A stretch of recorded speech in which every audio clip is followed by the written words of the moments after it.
الله وبركاته maanta waa maalin weyn oo aad iyo aad ugu weyn ummadda Soomaaliyeed gaar ahaan bahda booliiska Soomaaliyeed waxaan taaganahay xaruntii hore ee dibdemiska Soomaaliyeed ee magaalada Muqdisho waxaan u taaganahay kadib 30 sano kadib burburkii Soomaaliya inaan maanta ka dhagax dhigayno xarunta qaybta guud ee gobolka Banaadir iyo xarumo kale oo booliisku ay leeyihiin aniga gaar ahaan farxad weyn bay ii tahay maanta inaan jaaniskan yeesho aan noqdo taliyihii booliiska Soomaaliyeed oo xilligan joogay oo dhagax dhiga waxaan rabaa inaan ummadda Soomaaliyeed gaar ahaan ummadda Muqdisho degan gaar ahaan dadkii meeshan deganaa oo shacabka ahaa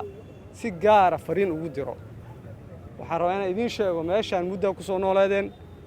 30 sano ku soo deganeedeen waa ku soo kifaaxdeen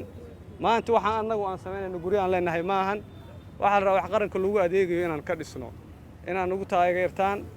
oo ciidanka booliiska Soomaaliyeed ku taageertaan oo kambaniga dhisaya oo hadda ninkan Kenyaanka nagala joogo lagala shaqeeyo waxay meeshan u fiican tahay amnigiina ka shaqeyn doontaa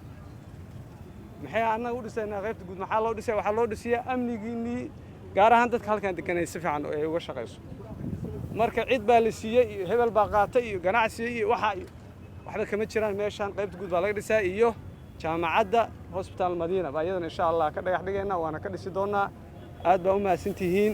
dhulka dadka dhow waa ka badan yahay wadankeena dhulkiisu intuu leeyahay waa aragteen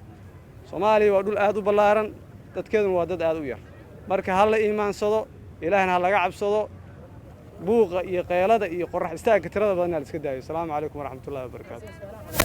sheegay shacabka kaliya ma aha saraakiisha dawladda ama booliis ahaadaan ama military ahaadaan